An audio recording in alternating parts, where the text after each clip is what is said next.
নমস্কার প্রিয় বন্ধু, জীবনবাণী অনুষ্ঠানে আপনাকে স্বাগত জানাই।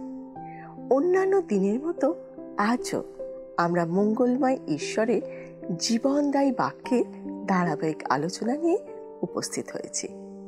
আমার বিশ্বাস আপনি কৃতজ্ঞতার সাথে এই বাক্য গ্রহণ করে থাকেন এবং দিন প্রতিদিন ঈশ্বরের জ্ঞানে বৃদ্ধি পাচ্ছেন। আমরা খুব খুশি হই যখন আপনি আমাদেরকে আপনার এই আশীর্বাদ পাওয়ার বিষয় ফোনের মাধ্যমে জানান। আসুন শুনি ঈশ্বরের বাক্য আজ আমাদেরকে কি জানাতে চায়।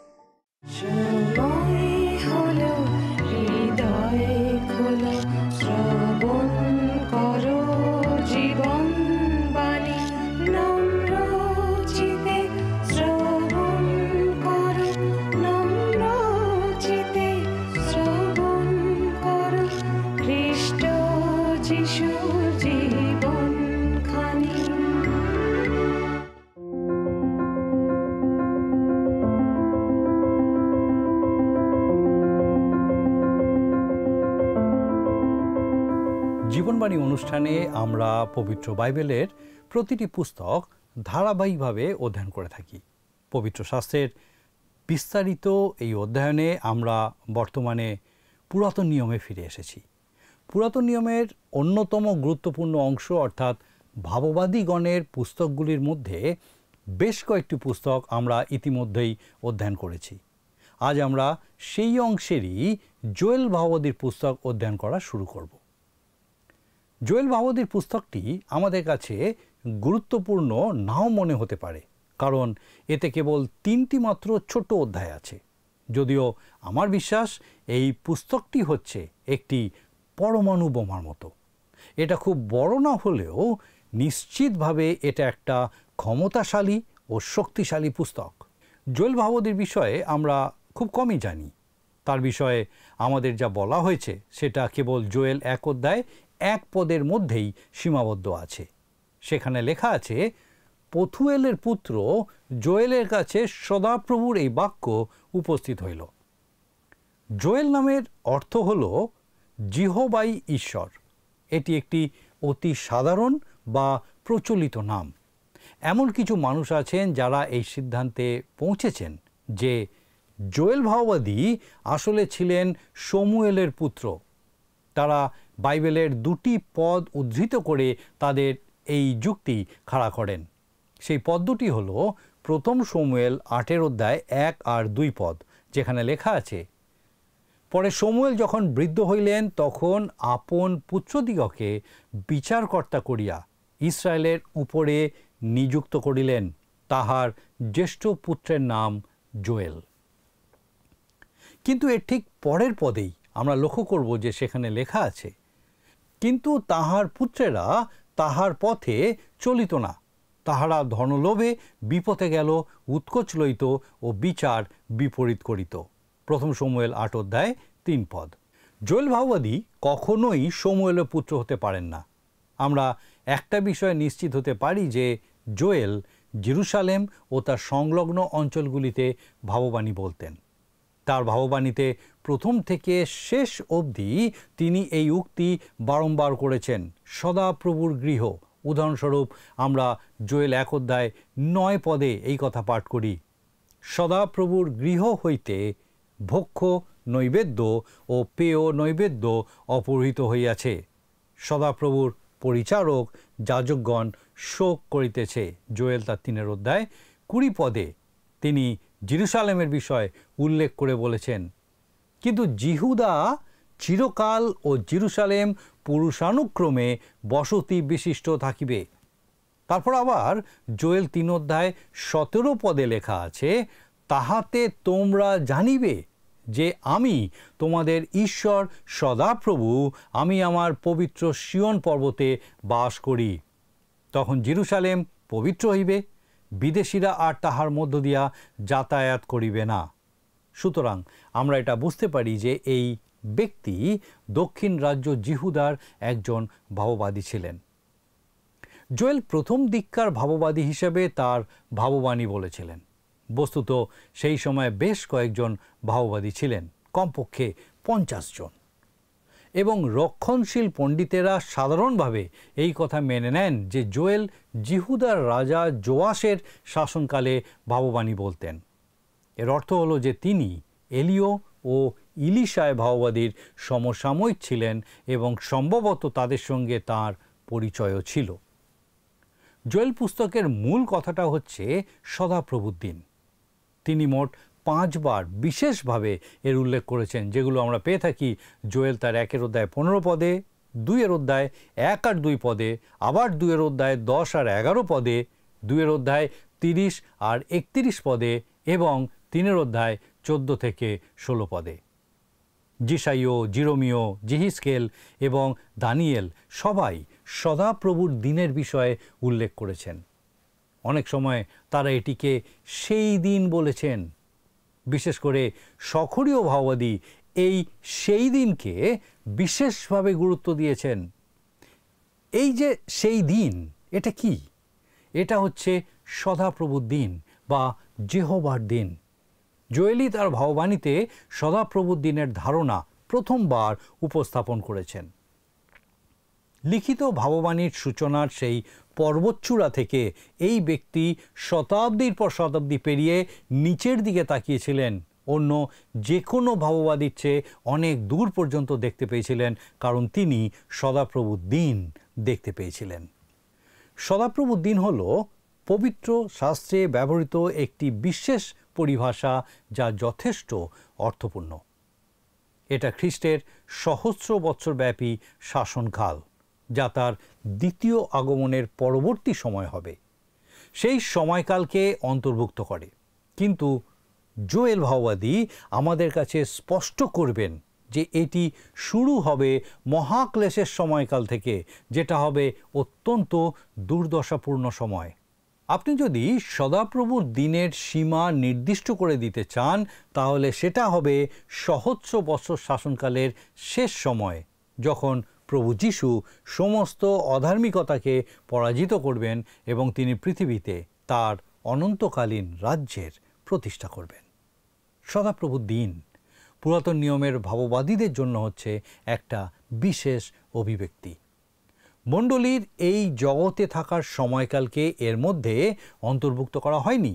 এর কারণ হলো কোনো ভাববাদী তাদের বিষয়ে এই কথা বলেননি, যাদেরকে পরজাতীয়দের মধ্যে থেকে, ইসরায়েল জাতির মধ্যে থেকে বা জগতের অন্য কোনো জাতির মধ্যে থেকে আহ্বান করা হবে আর একটি মহান দেহের অংশ করে নেওয়া হবে, যাকে মণ্ডলী বলা হবে, এবং পরিশেষে যাকে পৃথিবী থেকে তুলে নেওয়া হবে।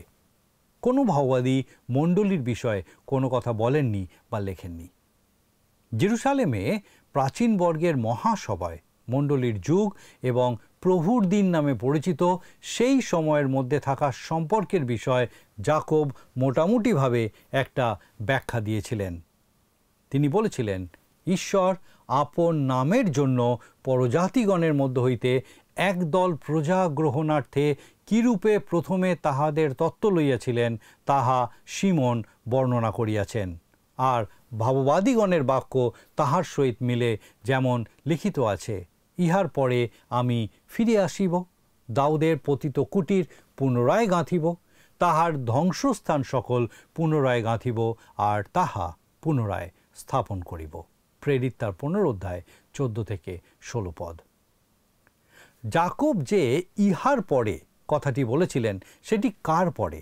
সেটা হচ্ছে এই যে জগতের মধ্যে থেকে তার মণ্ডলীকে আহ্বান জানানোর পরে ঈশ্বর আবার ইসরায়েলের উপরে মনোযোগ দেবেন, আর সেটাই হবে সেই সময় যাকে সদাপ্রভুর দিন বলা হবে। যাকব এখানে আরও বলেছেন, যেন অবশিষ্ট লোক সকল প্রভুর অন্বেষণ করে, আর যে জাতিগণের উপরে আমার নাম কীর্তিত হইয়াছে তাহারা সকলেও করে। প্রেরিত তার 15 অধ্যায় 17 পদ। আজ ঈশ্বর পরজাতীয়দের মধ্য থেকে তার লোকেদেরকে আহ্বান জানাচ্ছেন, আর সেই দিন সমস্ত পরজাতীয়রা যারা তার রাজ্যে প্রবেশ করবে, তারা সদাপ্রভুর অন্বেষণ করবে। আমি মনে করি সেই সময় ঈশ্বরের দিকে এক বিশাল প্রত্যাবর্তন ঘটবে, যা মণ্ডলী আগে কখনো প্রত্যক্ষ করেনি।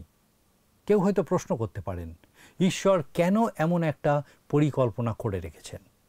যাকব বলেছেন, প্রভু এই কথা কহেন, তিনি পুরাকাল অবধি এই সকল বিষয় জ্ঞাত করেন।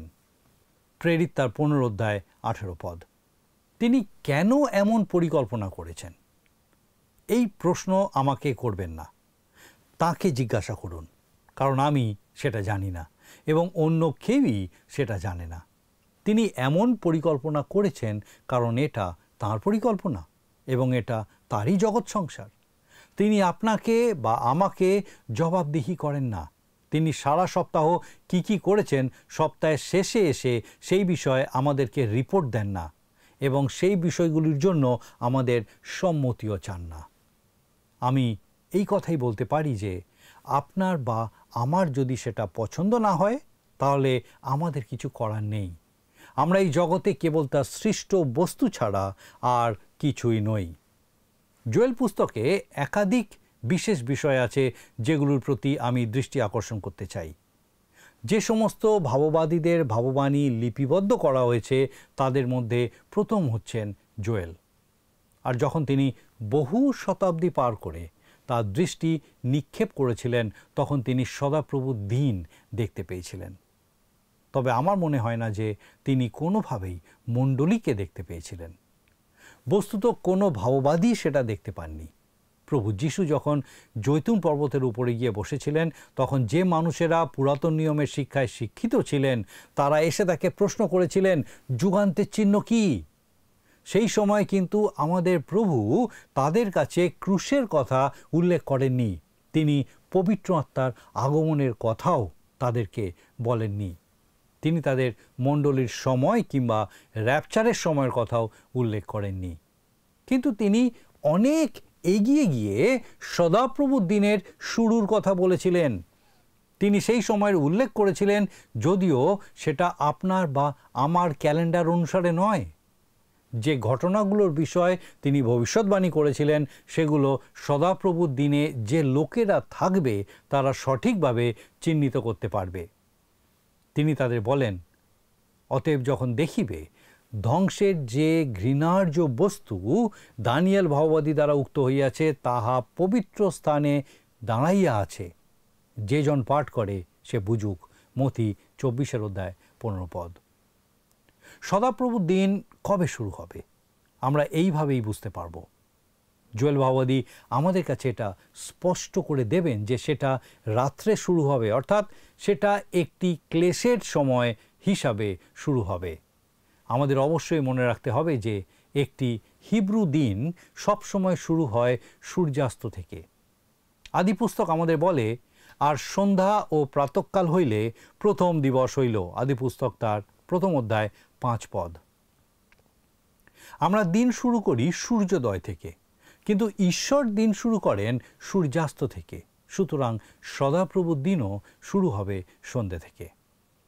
একটা উল্লেখযোগ্য বিষয় হলো, জোয়েল ভাববাদী হোশেয় ভাববাদীর মতো নিজের বিষয়ে কোনো কিছুই বলেননি। হোশেয় ভাববাদীর পুস্তকে আমরা লক্ষ্য করেছি যে তিনি তার পরিবারে তার অবিশ্বস্ত স্ত্রীকে নিয়ে কি ভীষণ কলঙ্কের মধ্যে জড়িয়ে পড়েছিলেন। জোয়েল ভাববাদীর এমন কোনো অবিশ্বস্ত স্ত্রী ছিল কি না সেই বিষয়ে আমাদের জানা নেই। এমনকি আমরা এটাও জানি না যে তিনি বিবাহিত ছিলেন কি না। আমরা তার বিষয়ে যতটুকু জানি সেটা কেবল পুস্তকের 1ম পদেই লেখা আছে, পথুয়েলের পুত্র জোয়েলের কাছে সদাপ্রভুর এই বাক্য উপস্থিত হইল। অন্যান্য ভাববাদীদের মতো জোয়েল ভাববাদী কিন্তু ইসরায়েলের পৌত্তলিকতার জন্য তাদেরকে দোষ দেননি। তাদের ইতিহাসের সূচনায় যে সময় জোয়েল ভাববাণী বলেছিলেন, ইসরায়েলের জন্য পৌত্তলিকতা কোনো বিশাল পাপ ছিল না। জোয়েল কেবল একটাই পাপের কথা উল্লেখ করেছেন, আর সেটা হলো মত্ততার পাপ। জোয়েল ভাববাদী তার ভাববাণী শুরু করেছেন এক অনন্য বর্ণনার মাধ্যমে বাস্তবে ঘটে যাওয়া পঙ্গপাল জনিত মহামারীর বিষয় দিয়ে। তারপর তিনি সেই পঙ্গপাল জনিত মহামারীকে ব্যবহার করেন ভবিষ্যতের বিচারসমূহের সঙ্গে তুলনা করতে, যা এই জগতের উপরে নেমে আসবে। 1ম অধ্যায়টি হচ্ছে একটি নাটকীয় ও সাহিত্যিক ঐশ্বর্য। এটি পবিত্র শাস্ত্রের এক অসাধারণ অংশ যা সাহিত্যের অন্য কোথাও খুঁজে পাওয়া যাবে না। পরিশেষে জোয়েল ভাওবাদীর ভাববাণীতে রয়েছে সেই বহু বিতর্কিত অংশ যেখানে তিনি পবিত্র আত্মার অবতরণের উল্লেখ করেছেন, যা প্রেরিত পিতর পঞ্চাশত্তমীর দিনে উল্লেখ করেছিলেন। জোয়েল তার 2 অধ্যায় 28 এবং 29 পদে এই বিষয়ে আপনি দেখতে পাবেন। পবিত্র আত্মার অবতরণ সম্পর্কে ব্যাখ্যার প্রভেদ আছে এবং আমরা যখন আমাদের অধ্যয়নে সেখানে পৌঁছাবো তখন সেটা বিস্তারিতভাবে লক্ষ্য করব। আমরা এখন বিস্তারিতভাবে জোয়েল ভাওবাদীর পুস্তকটি অধ্যয়ন করা শুরু করব। আমাদের মনে রাখতে হবে যে জোয়েল ভাওবাদীর ভাববাণীতে কেবল 3টি ছোট অধ্যায় আছে, কিন্তু পবিত্র শাস্ত্রে এর অবস্থান খুবই গুরুত্বপূর্ণ। ভাববাণী লিপিবদ্ধ হওয়া প্রথম ভাববাদী হিসাবে জোয়েলই আমাদের সঙ্গে সদাপ্রভুর দিনের পরিচয় করিয়ে দিয়েছেন এবং সেই উক্তির ব্যাখ্যা করেছেন। এই পুস্তকটির প্রথম অধ্যায়ের আরম্ভে আমরা আক্ষরিক ও স্থানীয়ভাবে পঙ্গপালজনিত একটি মহামারীর বিষয়ে জানতে পারব। প্রথম অধ্যায়ের পরবর্তী অংশে আমরা সদাপ্রভুর দিনের প্রতি দৃষ্টিপাত করব, যা কেবল তার একটি ভূমিকা হবে। আসুন অধ্যয়নের শুরুতে আমরা এই অধ্যায়ের প্রথম পদটি পাঠ করি। জোয়েল ভাওবাদীর পুস্তক, তার প্রথম অধ্যায়, প্রথম পদ। আর আমার অনুরোধ, আপনি আমার সঙ্গে আপনার নিজের বাইবেলে এই অংশটা দেখুন। লেখা আছে, পথুয়েলের পুত্র জোয়েলের কাছে সদাপ্রভুর এই বাক্য উপস্থিত হইল। আমরা এর আগে যেমন বলেছি, এমন অনেকেই আছেন যারা মনে করেন যে জোয়েল হচ্ছেন শমুয়েলের পুত্র। প্রথম শমুয়েল 8 অধ্যায় 1 আর 2 পদ। কিন্তু শমুয়েলের পুত্রেরা অত্যন্ত দুষ্ট ছিল এবং এই জোয়েল ভাওবাদী কখনোই তার পুত্র নন। এই জোয়েলের পিতার নাম ছিল পথুয়েল। জোয়েল নামটা খুবই প্রচলিত নাম ছিল, যার অর্থ হচ্ছে জিহোবাই ঈশ্বর। আসুন আমরা এর পরের পদটা পাঠ করি। 1 অধ্যায় 2 পদ। হে প্রাচীনগণ, এই কথা শুনো, আর হে দেশনিবাসী সকলে কর্ণপাত করো। তোমাদের সময়ে এমন ঘটনা কি হইয়াছে, কিংবা তোমাদের পিতৃপুরুষদের সময় কি এমন হইয়াছে? সেই সময়ে সম্ভবত ইসরায়েল একটি সাংঘাতিক পঙ্গপালের আক্রমণের মধ্য দিয়ে যাচ্ছিল। সেই দেশে পঙ্গপালজনিত মহামারী একটি অত্যন্ত সাধারণ বিষয় ছিল। কিন্তু জোয়েল ভাওবাদী প্রাচীনগণকে ডেকে বললেন, তোমাদের সময় কি এমন ঘটনা আগে কোনো দিন ঘটেছে? তোমাদের পিতৃপুরুষদের সময়ও কি এরকম ঘটনা ঘটেছিল? এই পঙ্গপালজনিত মহামারীর মতো ঘটনার কথা কি তোমরা এর আগে কোনোদিন শুনেছ? অবশ্যই এই কথার উত্তরে তাদের বলতে হয়েছিল, না, আমরা এতটা খারাপ অবস্থা এর আগে কোনোদিন হতে শুনিনি। আমাদের অধিকাংশ জনের সমস্যা হলো, যখন আমাদের বয়স বাড়তে শুরু হয় তখন অতীত সম্পর্কে আমাদের একটা বিশাল ধারণা তৈরি হয়। কোনো অল্পবয়স্ক ব্যক্তি এসে যদি আমাদেরকে বলে, জানেন, আজ আমাদের গির্জায় একটা সুন্দর অনুষ্ঠান হয়েছে, তখন আমরা এই কথাই বলতে পছন্দ করি, বাহ, বেশ ভালো অনুষ্ঠান হয়েছে, কিন্তু আমি যখন ছোট ছিলাম তখন আমাদের গ্রামের মণ্ডলীতে এর থেকেও ভালো ভালো অনুষ্ঠান আমরা করতাম। জোয়েল ভাওবাদী বলছেন, তোমরা প্রাচীনেরা এমন ঘটনার কথা কোনো দিন শোনোনি, আর তারা যে এমন কথা সত্যি করেই কেউ শোনেনি সেটা তাদের মেনে নিতে হয়েছিল। আসুন আমরা এর পরের পদটা পাঠ করি। আমরা 3 পদ পাঠ করি। জোয়েল তার প্রথম অধ্যায় 3 পদ। তোমরা আপন আপন সন্তানগণকে ইহার বৃত্তান্ত বলো, এবং তাহারা আপন আপন সন্তানগণকে বলুক, আবার সেই সন্তানেরা ভাবী পুরুষ পরম্পরাকে বলুক। জোয়েল ভাওবাদী আরও বলে চললেন, তোমরা এই কথা বংশানুক্রমিকভাবে বলতে পারো। তোমরা এই ঘটনার কথা তোমাদের সন্তানদের বলতে পারো, আর নিশ্চিত করো তারাও যেন তাদের সন্তানদের এই একই কথা বলে, কারণ এমন পঙ্গপালজনিত মহামারী আর কোনো দিন হবে না। এই কথা কি পবিত্র শাস্ত্রে লেখা আরেকটি অংশের কথা আপনাকে মনে করিয়ে দেয় না? সাধু মথি তার সুসমাচারের 24 অধ্যায়ে জৈতুন পর্বতের উপরে হওয়া আলোচনায় যখন প্রভু যীশু স্বয়ং একটি সময়কালকে চিহ্নিত করেছিলেন যাকে তিনি মহাক্লেশের সময় বলেছিলেন, তিনি সেই বিষয়ে একই কথা বলেছিলেন। তিনি এই কথা বলেন যে এমন ঘটনা আগে কোনো দিন ঘটেনি আর ভবিষ্যতেও কোনো দিন ঘটবে না। সেটা মোটামুটি ওই সময়টিকে একটি বন্ধনীর মধ্যে রেখে দেয় এবং ইতিহাসে এক অনন্য স্থানে সেটা স্থাপন করে। মহাক্লেশের সময়কালে কেউই এই কথা বলতে পারবে না। এটা আমার ছোটবেলায় হওয়া ঘটনার কথা মনে করিয়ে দেয়। সেই সময় আমরা সত্যিকারেই একটা খুব সমস্যাপূর্ণ সময়ের মধ্যে দিয়ে গেছিলাম। মহাক্লেশের সময়ের মতো সময় আমরা কোনো দিনই পাইনি।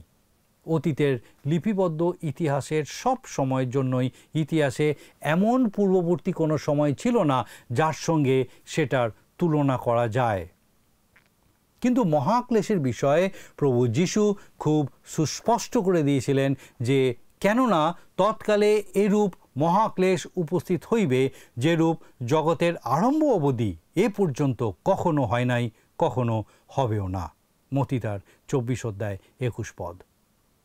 আজ আমরা সাধারণত যে প্রশ্নগুলো শুনতে পাই, মানুষ যখন মহাক্লেশের সময়ের মধ্যে দিয়ে যাবে সেগুলো কিন্তু শুনতে পাবো না।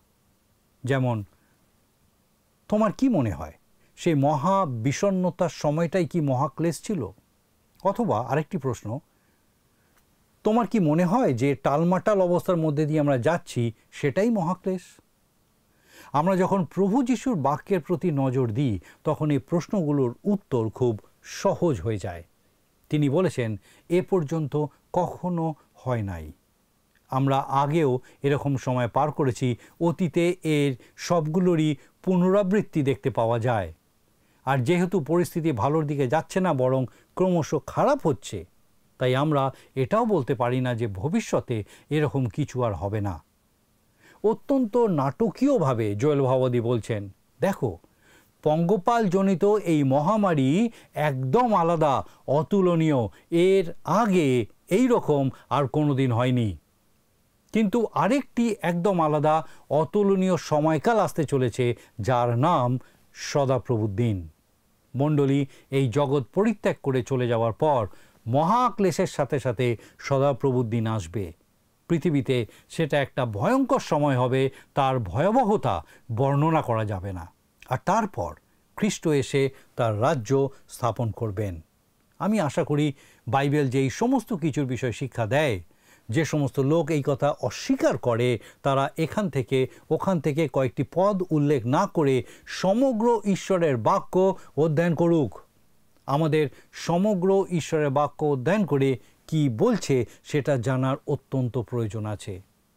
অন্য যে কোনো মহামারী থেকে পঙ্গপাল জনিত এই মহামারী ভিন্ন প্রকৃতির ছিল।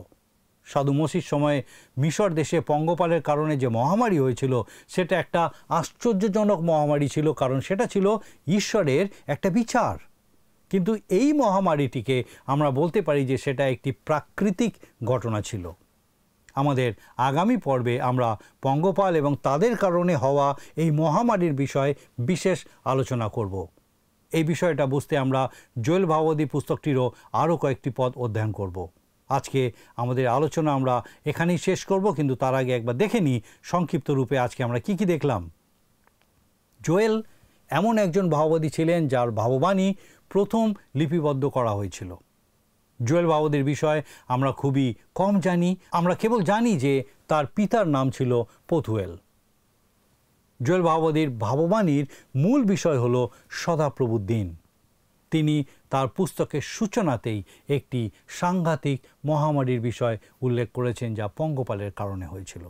আমার বিশ্বাস পরের দিন আপনি অবশ্যই আমাদের সঙ্গে উপস্থিত থাকবেন। আসুন প্রার্থনা করি, আর আমি চাইব আপনিও যোগ দিন। আসুন প্রার্থনা করি।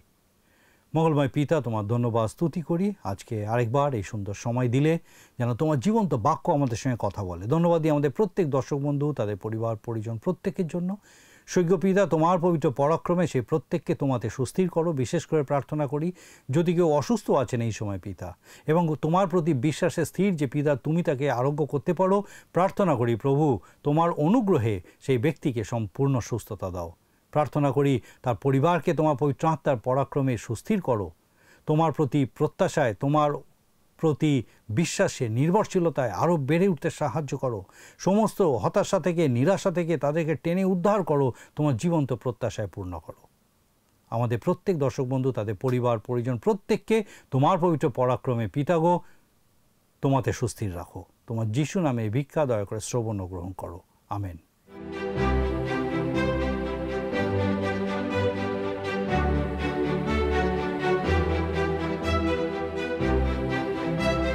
আপনি যদি আমাদের এই অনুষ্ঠান বা পুরাতন সম্প্রচারগুলি আবারও দেখতে চান, তাহলে আমাদের অফিসিয়াল ইউটিউব চ্যানেলটি সাবস্ক্রাইব করুন। ভালো লাগলে ভিডিওটি লাইক করুন এবং আপনার বন্ধুবান্ধবদের সাথে শেয়ার করুন। আর অবশ্যই আপনার মতামত কমেন্ট সেকশনে জানান। শাস্ত্র বলে বাক্য নিষ্ফল হয় না, আর তাই আমি বিশ্বাস করি আর যে বাক্য আপনি শুনেছেন তা আপনার জীবনে ফলপ্রসূ হবে। আপনার কোনো প্রশ্ন থাকলে আপনি টিভি স্ক্রিনে দেওয়া নাম্বারে আমাদের জানাতে পারেন। আমরা চেষ্টা করব আপনার প্রশ্নের উত্তর দিতে। এখন আমরা প্রশ্ন উত্তর পর্বে যাই এবং শুনে নিই আজকের দিনের প্রশ্ন। প্রিয় বন্ধু, আসুন আমরা আজকের প্রশ্ন উত্তরে আসি। গতকালের প্রশ্নের উত্তর অপশন বি, এলীয় ভাববাদী। আজকের প্রশ্ন, জোয়েল পুস্তকের সূচনাতে যে মহামারীর বিষয় উল্লেখ করা হয়েছিল সেটা কী কারণে হয়েছিল? অপশন এ অতিবৃষ্টি, বি অনাবৃষ্টি, সি সাপের কামড়, ডি পঙ্গপাল। বন্ধু, এই প্রশ্নের উত্তর আগামীকাল সন্ধ্যে 6টার মধ্যে option A, B, C, D সহকারে আপনার নাম ও সম্পূর্ণ ঠিকানা সহ 9433497235 এই নম্বরে হোয়াটসঅ্যাপে বা SMS-এ পাঠাবেন।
যদি আপনার এই অনুষ্ঠান ভালো লেগে থাকে তাহলে এই নম্বরে একটি মিসড কল করুন।